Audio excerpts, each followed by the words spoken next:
नमस्कार साथियों, आप भी क्लास 10 के छात्र हैं तो आज हम आप लोगों के लिए फिजिक्स का 5 वायरल सब्जेक्टिव क्वेश्चन लेकर आए हैं जो कि आपके 2026 एग्जाम यानी बिहार बोर्ड परीक्षा में यह हमेशा पूछा जाता है और इस बार भी जरूर पूछेगा। तो अगर इस 5 सब्जेक्टिव क्वेश्चन को आप लोग याद कर लेते हैं बाबू, तो आपका बाबू 10 नंबर आपका पूरा कंप्लीट हो जाएगा। तो इस क्लास को एकदम पूरे से अच्छे से देख लेंगे और हो सके तो इस क्वेश्चन को कहीं लिख भी लेंगे।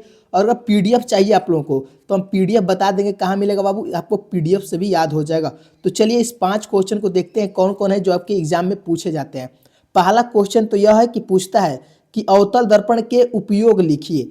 यानी पहला क्वेश्चन जो कि बाबू वायरल क्वेश्चन है जो कि इस बार जरूर आपके एग्जाम में आएगा। तो पूछ रहा है कि अवतल दर्पण के उपयोग लिखे। तो आप लोग कैसे लिखेंगे इसका उत्तर समझ लेते हैं कि अवतल दर्पण के निम्न उपयोग है। यानी अवतल दर्पण का जो उपयोग हम लोग बहुत सारी चीज़ों में करते हैं। पहला कि बड़े आकार के अवतल दर्पण का प्रयोग और ऊर्जा के लिए किया जाता है। यानी बाबू इसमें से आप लोग 2 या 3 लिख देंगे ना तो आपको पूरा नंबर मिल जाएगा। तो पहला बाबू कि बड़े आकार के अवतल दर्पण का प्रयोग हम लोग ऊर्जा के लिए किए करते हैं। दूसरा यह है कि इनका प्रयोग वाहनों के हेडलाइट, लैंपों, सर्च लाइट, टार्च आदि के बनाने में किया जाता है। किसका? तो अवतल दर्पण का। तीसरा यह है कि सेविंग दर्पणों को बनाने में इनका प्रयोग किया जाता है। चौथा यह है कि दंत चिकित्सा तथा विशेषज्ञ रोगी की परीक्षण करने के लिए इनका प्रयोग किया जाता है। यानी अवतल दर्पण का आप लोग कम से कम 2 प्रयोग लिख देंगे तो आपको 2 नंबर मिल जाएगा। पहला लिखेगा कि अवतल दर्पण का प्रयोग वाहनों के हेडलाइट में, लैंपों में, सर्च लाइट आदि में किया जाता है। दूसरा ये लिख देंगे कि जो डॉक्टर होते हैं ना वो रोगियों के दांत को चेक करने के लिए यानी उसे बड़ा दिखने के लिए अवतल दर्पण का प्रयोग करते हैं। तो ये आप लोग जरूर लिख देंगे बाबू। ये क्वेश्चन जरूर इस बार 2026 में आएगा। देखिए आप लोग लास्ट तक जरूर देख लेंगे। तो उम्मीद है कि आप लोग समझ गए होंगे। अगर समझ गए होंगे बाबू तो चैनल को अभी सब्सक्राइब कर लेंगे, क्योंकि अब इसमें हम पूरा सब्जेक्टिव क्वेश्चन करवा देंगे आप लोगों को। एक भी सब्जेक्टिव क्वेश्चन नहीं बाकी रहेगा जो आपके एग्जाम में पूछेगा, और जो बताएंगे बाबू वही आपके एग्जाम में लड़ता है, ध्यान रखेंगे। और अभी तक वीडियो को लाइक नहीं किए तो एक बार सारे बच्चे वीडियो को लाइक कर देंगे। और पीडीएफ बाबू इस नंबर पर कॉल करके ले सकते हैं, नहीं तो कमेंट बॉक्स में आपको देखेंगे तो वहां पर लिंक दिया है, वहां से भी आप लोग पीडीएफ ले सकते हैं। तो चलिए अब अगला क्वेश्चन देखते हैं, दूसरा क्वेश्चन जो कि बहुत ही इंपॉर्टेंट है कि उत्तल लेंस के 2 उपयोग को बताइए। उत्तल लेंस के 2 उपयोग बताना है बाबू। तो क्या लिखेंगे कि उत्तल लेंस के 2 उपयोग इस प्रकार हैं। पहला कि नेत्र से दूरदृष्टि दोष को सुधारने के लिए, जिस व्यक्ति को दूरदृष्टि दोष हो जाती है यानी निकट की वस्तु नहीं दिखाई देती है ना, उसमें उत्तल लेंस का प्रयोग किया जाता है। पहला यह लिख देंगे। दूसरा में क्या लिखेंगे? लिखेंगे कि छपाई के छोटे छोटे अक्षरों के पढ़ने में होता है। यानी मान लीजिए कोई छोटा छोटा अक्षर है, उसको हम लोग पढ़ने के लिए उत्तल लेंस का प्रयोग करते हैं। क्यों करते हैं? क्योंकि उससे बड़ा दिखाई देता है। तो ये 2 लिख देंगे कि पहला कि नेत्र से दूरदृष्टि दोष दूर करने के लिए, दूसरा लिखेंगे कि छपाई के छोटे छोटे अक्षरों के पढ़ने में होता है। तो ये 2 उपयोग लिख देंगे। यह बहुत ही इंपॉर्टेंट क्वेश्चन है। चलिए तीसरा क्वेश्चन देखते हैं। यह भी बहुत ही इंपॉर्टेंट है और कई बार यह क्वेश्चन आ चुका है। कह रहे प्रकाश का परावर्तन किसे कहते हैं? यह तो बाबू वायरल क्वेश्चन है, यह जरूर पूछेगा। तो प्रकाश के परावर्तन किसे कहते हैं, इसके नियम को लिखे। यह 2 नंबर में भी आता है और 5 नंबर में भी आता है, ध्यान रखेंगे। सॉरी बच्चों, 4 नंबर में। तो प्रकाश के परावर्तन के नियम क्या है और किसे कहते हैं, चलिए समझ लेते हैं। तो जब प्रकाश किसी पॉलिश की हुई या चमकदार सतह पर, यानी जब बाबू प्रकाश जो होती है वो पॉलिश की हुई सतह पर, खुरदुरा नहीं, पॉलिश की यानी प्लेन सतह पर जब पड़ती है, तो यानी जब प्रकाश है जो सूर्य की प्रकाश है वो प्लेन सतह पर पड़ती है तो यह एक सुनिश्चित दिशा में विसरित होती है।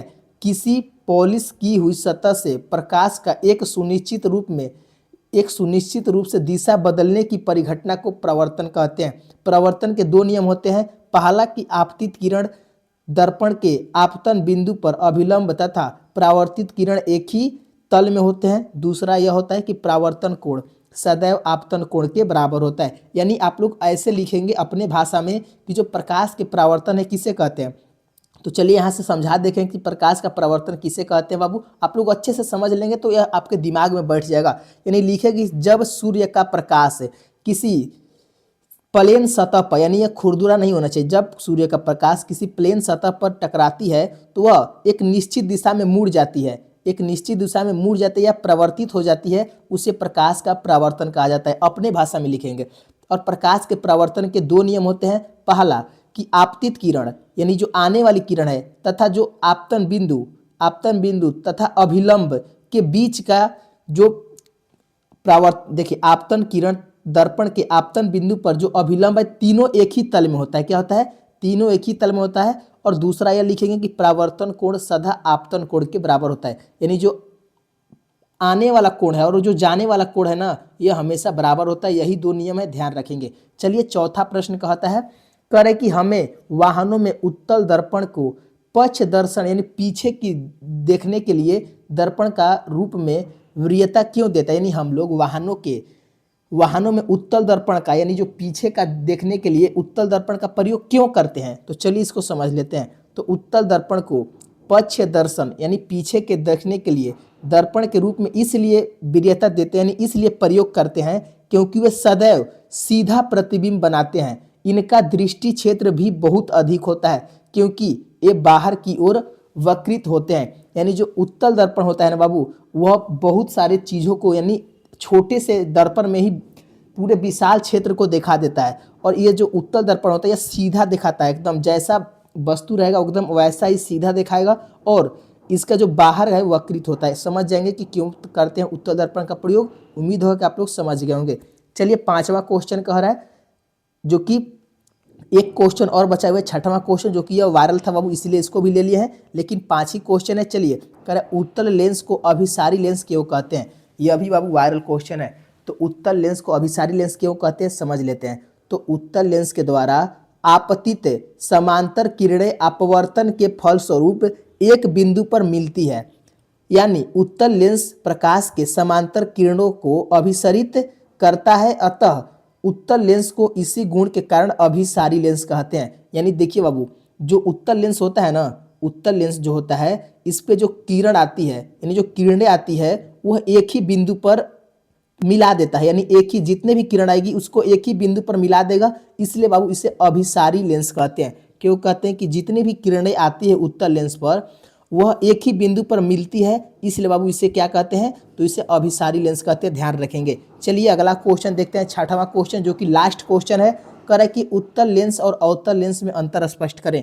यह बाबू वायरल क्वेश्चन है, जो कि आपको याद करना है कि उत्तल लेंस और अवतल लेंस में अंतर स्पष्ट करें। तो चलिए इसका क्वेश्चन देख लेते हैं। आंसर कह रहा है एक साइड उत्तल लेंस लिखेंगे, दूसरा साइड अवतल लेंस। तो पहला कह रहा है उत्तल लेंस कि बीच में से मोटा तथा किनारों पर पतला होता है। यानी जो उत्तल लेंस होता है ना, बीच में मोटा होता है और किनारों पर पतला होता है। अब अवतल दर्पण कैसा होता है, तो अवतल दर्पण बीच में पतला तथा किनारों पर मोटा है। अवतल दर्पण बीच में पतला होता है और जो किनारों पर होता है मोटा होता है। इसको ध्यान रखेंगे। और दूसरा देखिए क्या कह रहा है, कह रहा है कि अक्षर बड़े आकार के दिखाई देते हैं। यानी उत्तल लेंस में जो अक्षर होते हैं वो बड़े बड़े आकार के दिखाई देते हैं। दूसरा कह रहा है कि इसमें जो अक्षर होते हैं छोटे आकार के दिखाई देते हैं। तीसरा क्या कह रहा है उत्तल लेंस में कि प्रकाश की किरण को एक बिंदु पर केंद्रित करता है। यानी जितने भी प्रकाश आएगी उसको एक बिंदु पर केंद्रित करता है, जबकि अवतल दर्पण में इसका उल्टा होता है। यानी प्रकाश की किरण फैल जाती है, यानी एक बिंदु से जो प्रकाश की किरण आती है वो फैल जाती है। चौथा यह लिख देंगे, आप लोग दो लिख देंगे ना बाबू तो नंबर मिल जाएगा, लेकिन यहाँ पर चार बता दिए, जो आपको आसान लगेगा वही आप लोग याद कर लेंगे। चौथा करें कि वस्तु का प्रतिबिंब वास्तविक, आभासी तथा उल्टा बनता है। किस में, उत्तल लेंस में, तथा अवतल लेंस में वस्तु का प्रतिबिंब आभासी तथा सीधा बनता है। उम्मीद है कि आप लोग 5 से 6 सब्जेक्टिव क्वेश्चन समझ गए होंगे। और भी बाबू केमिस्ट्री का भी हम लाए हैं और बायोलॉजी का भी लाए हैं, जो कि बहुत ही इंपॉर्टेंट है। इस साल 2026 में जरूर आएगा यह क्वेश्चन, और हर साल यह क्वेश्चन पूछा जाता है। आप लोग इसको याद करके जरूर जाएंगे। देखिए बाबू, चैनल को जरूर सब्सक्राइब कर लेंगे, क्योंकि अब मात्र थोड़े दिन ही बचे हुए आपके एग्जाम में। अब आपको पूरा एकदम तैयारी करना है। और वीडियो को अभी तक लाइक नहीं किए तो लाइक कर लेंगे, और पीडीएफ जरूर ले लेंगे। इस सारे सब्जेक्टिव क्वेश्चन को जरूर ले लेंगे।